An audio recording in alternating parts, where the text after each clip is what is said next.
हमारा देश लोकतंत्रात्मक गणतंत्र प्रणाली पर आधारित है। देश की सरकार जनता द्वारा जनता के लिए सिद्धांत पर आधारित है। देश का संविधान और कानून विकसित देशों तथा आज़ादी के पहले से चले आ रहे कुछ कानूनों को मिलाकर बना है। देश धर्मनिरपेक्ष है और नागरिकों से भाषा, धर्म, पंथ या प्रांत के आधार पर कोई भेदभाव नहीं किया जा सकता। संविधान लचीला है और कानून में ऐसी व्यवस्था है कि किसी निर्दोष को दंड ना मिल पाए। कानून में अधिकार और कर्तव्य की अलग अलग विस्तृत व्याख्या की गई है, पर अज्ञानता या लापरवाहीवश अधिसंख्य लोग ना तो अधिकार को ही जान पाते हैं और ना ही कर्तव्य को ही। कर्तव्य का पालन अधिकतर पुलिस और न्यायपालिका कराती है। तब भी जब कोई जागरूक व्यक्ति FIR लिखाकर कानूनी कार्यवाही में लिए कमर कस लेता है। मौलिक अधिकार में व्यक्ति को बहुत सारे अधिकार मिल जाते हैं, लिखने की, बोलने की, धर्म और आस्था के अनुसार अपने पर्व मनाने की आज़ादी। पर यह आज़ादी उस समय तक ही अधिकार की सीमा में रहती है जब तक वह किसी अन्य की आज़ादी में व्यवधान न पैदा कर सके। इस संबंध में उदाहरण ध्यान देने योग्य है। हमें सड़क पर छड़ी के साथ विचरण का अधिकार है, पर यह अधिकार उस समय अधिकार न रहकर अपराध की श्रेणी में आ जाता है जब हम छड़ी घुमाते हुए किसी की नाक, आँख, कान, मुंह, भौं अथवा अन्य अंग को चोटिल कर देते हैं। चोटिल व्यक्ति मुकदमा कर हर्जाने की मांग कर सकता है, क्योंकि हमने अपनी आज़ादी के चक्कर में दूसरे की स्वतंत्रता में बाधक बनकर उसे चोट पहुंचा दी है। ऐसा हो जाने पर हो सकता है कि सॉरी कह देने से बात बन जाए, माफ़ कीजिएगा कह देने से चोट खाने वाला आदमी चोट को सहन कर ले, पर यदि बात नहीं बनती तो अदालत द्वारा सजा या हर्जाना अथवा दोनों ही आप पर तय हो सकता है।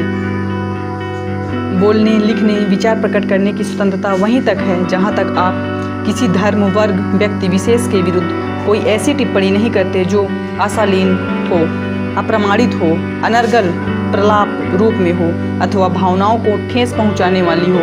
बोलने की आज़ादी का दुरुपयोग करने वाले राजनेताओं, राष्ट्र नेताओं पर अक्सर मुकदमे दर्ज होने के समाचार अखबारों में आते रहते हैं। हम धार्मिक स्वतंत्रता के आधार पर आनंद और उल्लासपूर्वक पर्व मनाते हैं, पर यदि होली के अवसर पर अपने उल्लास में भरे रहते हुए ऐसे लोगों पर रंग फेंकने लगते हैं जो बीमार अथवा अन्य किसी कारण से आपके रंग खेलने के उल्लास से बचा रहता है, तब आपने अपनी आज़ादी के साथ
के बाद आप उससे व्यवहारिक रूप से में अपना समय बचा सकते हैं।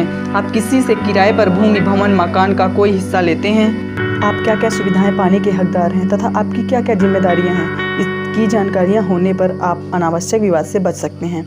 सूचना का अधिकार 2005 आने के बाद आपका हक है कि किसी सरकारी कार्यालय से आप उसके कार्य प्रगति का ब्यौरा मांग सकें।